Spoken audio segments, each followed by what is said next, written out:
श्रावण महिन्यामध्ये बरेच जण श्रावण सोमवार करतात. तर श्रावण सोमवारच्या व्रताच्या दिवशी बरेच जण शिवामूठ वाहतात. तर ह्या शिवामूठमध्ये तांदूळ वाहिले जाते. तर पहिली जी ह्या वर्षीची शिवामूठ होती ती तांदूळ होती.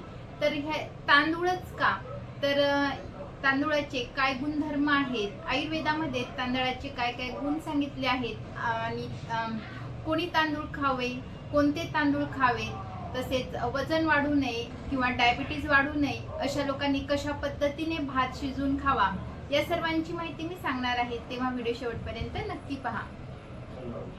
नमस्कार, मी डॉक्टर सविता लांजेवार. माझ्या डॉक्टर सविता व्लॉगमध्ये तुम्हा सर्वांचं पुन्हा एकदा स्वागत आहे. श्रावण सोमवारच्या दिवशी वेगवेगळ्या धान्याचे शिवामूठ वाहिल्या जातात. तर जसं की तांदूळ, जवस, सातू, मूग यासारख्या धान्यांचे शिवामूठ वाहिल्या जातात. तर आजच्या व्हिडिओमध्ये आपण तांदळाचे काय गुणधर्म आहेत, किती प्रकारचे तांदूळ आहेत, कोणत्या भागातल्या लोकांनी कोणता तांदूळ खावा, या सर्वांची माहिती मी सांगणार आहे. मैत्रिणींनो, तुम्हाला कधी प्रश्न पडला का की सोमवारी तांदळाची शिवामूठ का वाहतात? इतर जे धान्य आहेत, गहू, ज्वारी, बाजरी, ह्या सर्वांची शिवामूठ का वाहत नाही? तर सोमवारी तांदळाची शिवामूठ वाहण्याच्या मागे एक तत्व नक्कीच असलं पाहिजे. तर जीवमात्राचे उदरभरण हा एक यज्ञ आहे. त्यात अन्न हे पूर्ण ब्रह्म आहे. तांदूळ हे जगातील बहुतांशी लोकांचे आहारातील मुख्य अन्नधान्य आहे. अबालवृद्ध सर्वांसाठी सहज पचणारे आणि त्वरित भुकेचे शमन करणारे असे हे धान्य आहे. त्यातले पोषक घटक शरीर समृद्ध करणारे आहे. म्हणून जे जे आपल्यासाठी उपकारक ते कृतज्ञ बुद्धीने ईश्वराला अर्पण करणे हाच यामागचा सद्भाव आहे. बहुतांशी सर्व धार्मिक कार्यात तांदळाला प्राधान्य दिले जाते. जसं की लग्न असो, मुंज असो, यामध्ये अक्षतासाठी, तसेच देवी आणि अन्य धार्मिक कार्यात ओटी भरण्यासाठी, देवदेवतांच्या आवाहनासाठी, त्यांच्या विसर्जनासाठी, आशीर्वाद औक्षणाच्या मंत्राक्षतासाठी, यज्ञात आहुतीसाठी, नैवेद्यात चित्राहुतीसाठी प्रत्येक वेळी तांदळाला अग्रस्थान दिलं जातं. यावरूनच आपल्या आरोग्याला सबल करणारे, जीवनाला समृद्ध बनवणारे आहारातील सर्वोत्तम धान्य म्हणजे तांदूळ आपण शिवशंकराला अर्पण करतो, हाच भक्तिभाव या तांदळाच्या शिवामुठीत गृहीत आहे. तर आजच्या व्हिडिओमध्ये तांदळाचे आरोग्यदायी गुणधर्म आपण बघणार आहोत.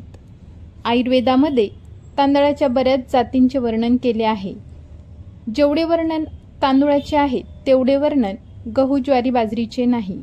म्हणून 3000 वर्षांपासून सांगून ठेवलेले तांदळाचे महत्त्व आजही तितकेच आहे. म्हटलं तर भात खाण्याचे अनेक फायदे आहेत. त्यातील आपण 10 आरोग्यदायी फायदे बघणार आहोत. तर भातामुळे अनेक आजारांना नियंत्रणात केले जाते. कारण भात हा उत्तम ऊर्जाचा स्रोत समजला जातो. तपकिरी रंगाचे जे तांदूळ असते त्यामध्ये उच्च पातळीचे न्यूरोट्रान्समीटर अल्झायमर सारख्या रोगाच्या विकासापासून बचाव करण्याचे तत्व असते. या व्यतिरिक्त तांदळातील अँटीऑक्सिडंट गुण हे हृदयरोग आणि स्ट्रोकचा धोका कमी करतात. म्हणून ते हृदयाचे रक्षण करते. तांदूळाच्या भुसाचे लघवीचे प्रमाण वाढवणारे गुणधर्म हे अतिसारासाठी एक शक्तिशाली उपाय बनलेले आहे. आयुर्वेदामध्ये जेव्हा भूक कमी असते तेव्हा लंघन करायला सांगितले जाते आणि हळूहळू भूक उघडण्यासाठी भाताची पेज यापासून सुरुवात केली जाते. तर भाताची जी पेज आहे ती लघु आहे, पचायला हलकी आहे आणि तर्पण करणारी आहे. तांदळाचा दुसरा फायदा म्हणजे मज्जासंस्थेला मजबूत करणं. तर आपल्या जी मज्जासंस्था आहे तिच्या कार्यासाठी व्हिटॅमिन B12ची अतिशय गरज असते. तर व्हिटॅमिन बी कॉम्प्लेक्समध्ये जे व्हिटॅमिन्स येतात, व्हिटॅमिन B1 पासून B12 पर्यंत जे सर्व व्हिटॅमिन्स आहे ते मज्जासंस्थेच्या कार्यप्रणालीला प्रभावित करतात. तर तांदूळ खाल्ल्यामुळे आपली ही जी मज्जासंस्थेचे कार्य आहे, जे आरोग्य आहे ते सुधारण्यास मदत होते. कारण तांदळामध्ये व्हिटॅमिन B कॉम्प्लेक्स भरपूर प्रमाणामध्ये असतात. तिसरा फायदा म्हणजे तांदूळ हा चांगला ऊर्जेचा स्रोत आहे. तांदळामध्ये कार्बोहायड्रेट्स भरपूर प्रमाणामध्ये असतात आणि हे कार्बोहायड्रेट्स आपल्या शरीरासाठी एक ऊर्जेचा महत्त्वाचा स्रोत मानला जातो. आपले शरीर निरोगी कर्बोदकांचे सेवन केल्यावर ऊर्जेमध्ये त्याचं रूपांतर केले जाते. तांदळामध्ये पौष्टिक कर्बोदके असतात जे ऊर्जा निर्माण करण्यापेक्षाही अधिक उपयुक्त असतात. चौथं कार्य म्हणजे कर्करोगाचा धोका कमी करतो. खरंच तांदूळ आणि इतर उच्च फायबरयुक्त जे जेवण आहे ते कर्करोग सुधारण्याचा धोका कमी करू शकतात. तांदळातील उच्च फायबर सामग्री पचण्यास मदत करते आणि रक्तदाब कमी होतो. त्या बदल्यात आपलं जे शरीर आहे ते संपूर्ण शरीर निरोगी होते. निरोगी पचन संस्थेमुळे शरीरातील कचरा दीर्घकाळपर्यंत जमा होण्यापासून रोखला जातो. रोजच्या रोज कचरा शरीराच्या बाहेर टाकला जातो. कोलेस्ट्रॉल आणि आतड्यांसंबंधित जे कर्करोग असतात त्यांच्या विरुद्ध लढा देण्यासाठी किंवा प्रतिबंध म्हणून तांदळाचा वापर हा फायदेशीर ठरतो. तांदळाचा पाचवा फायदा म्हणजे रोगाचा प्रसार रोखतो. भातामुळे अनेक रोग नियंत्रणामध्ये येतात. जो लाल तांदूळ असतो, तपकिरी रंगाचा तांदूळ असतो, त्यामध्ये उच्च पातळीचे न्यूरोट्रान्समीटर अल्झायमर्स रोगाच्या विकासापासून बचाव करतात. या व्यतिरिक्त तांदळातील अँटीऑक्सिडंट गुणधर्म हे हृदयरोग आणि स्ट्रोकचा धोका देखील कमी करतात.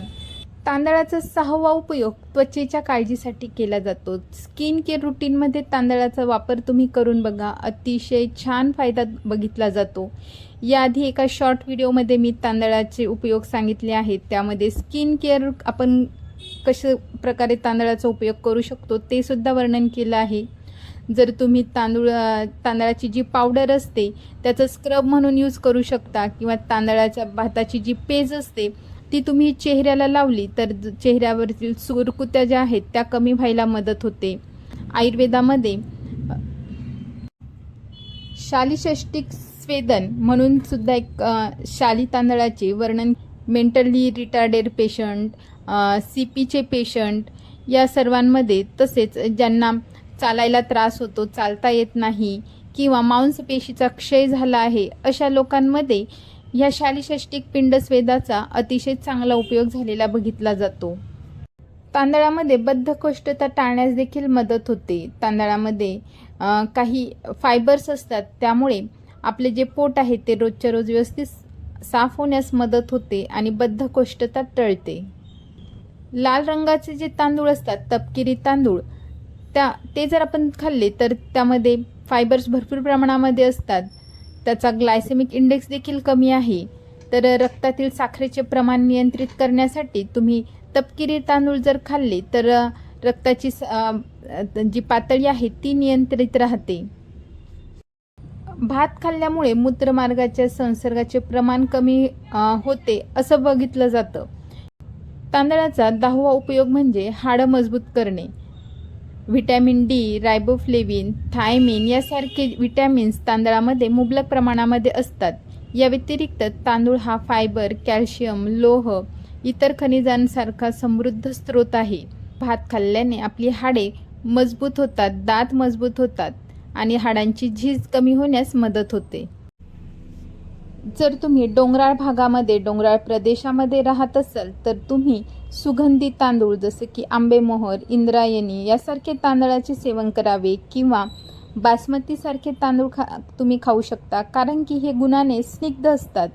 परंतु जर तुम्ही समुद्रसपाटीवर राहत असाल तर तुम्हाला हे तांदूळ पचायला जड पडतील. त्यामुळे तुम्ही जे गुणाने रुक्ष आहेत, पचायला हलके आहेत अशा तांदळाचं सेवन करावं. बरेच जण वजन वाढण्याच्या भीतीने किंवा ज्यांना डायबिटीज आहे त्यांची रक्तातील साखरेची पातळी वाढण्याच्या भीतीने भात खाण्यास टाळाटाळ करतात किंवा भाताचे सेवन अजिबात करत नाही. परंतु जर तुम्ही पुढील प्रकारे जर भात शिजवला तर मात्र तुमचं वजन देखील कंट्रोलमध्ये राहील आणि रक्तातील साखरेची पातळी देखील कंट्रोलमध्ये राहण्यास मदत होईल. बरेच जण कुकरमध्ये भात शिजवतात, परंतु भात हा कधीच कुकरमध्ये शिजवू नये. भात हा पातेल्यामध्ये शिजवावा, त्यामुळे वजन वाढणार नाही आणि रक्तातील साखरेची पातळी देखील वाढणार नाही. सर्वात पहिले जर तुम्ही समुद्रसपाटीवर राहत असाल तर तुम्ही जुने तांदूळ वापरावे, कारण की जुने तांदूळ हे पचायला हलके असतात आणि वजन वाढू देत नाही किंवा साखरेचे प्रमाण देखील वाढू देत नाही. किंवा जर तुमच्याकडे जुने तांदूळ नसतील तर अशा वेळी जे तांदूळ आहेत ते तांदूळ तुम्ही पहिले एका कढईमध्ये थोडेसे भाजून घ्यावे, त्यामुळे ते हलके होण्यास मदत होते आणि त्यानंतरच मग शिजवावे. पुढची महत्त्वाची गोष्ट म्हणजे 1 वाटी तांदूळ शिजवण्यासाठी 6 वाटी पाणी त्यामध्ये टाकावे आणि मगच ते शिजवावे. शिजवत असताना पाण्यावर जो फेसकट असलेलं पाणी जे जमा होतं, फेस जमा होतो, तो चमच्याच्या सहाय्याने काढून टाकावा. की यामध्येच भरपूर प्रमाणामध्ये वजन वाढण्याचे तत्त्व असते, रक्तातील साखर वाढण्याचे तत्त्व असतात.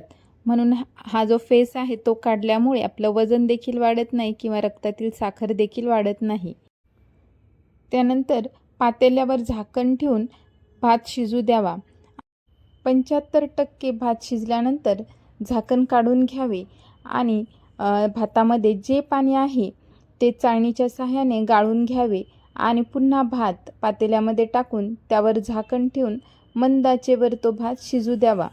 अशा प्रकारे शिजवलेला भात हा सगळ्यांसाठीच पथ्यकारक आहे. याने वजन वाढत नाही किंवा रक्तातील साखर देखील वाढत नाही.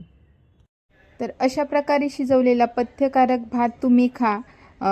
हेल्दी खा, हेल्दी रहा, आयुर्वेदाला जवळ करा. थँक्यू.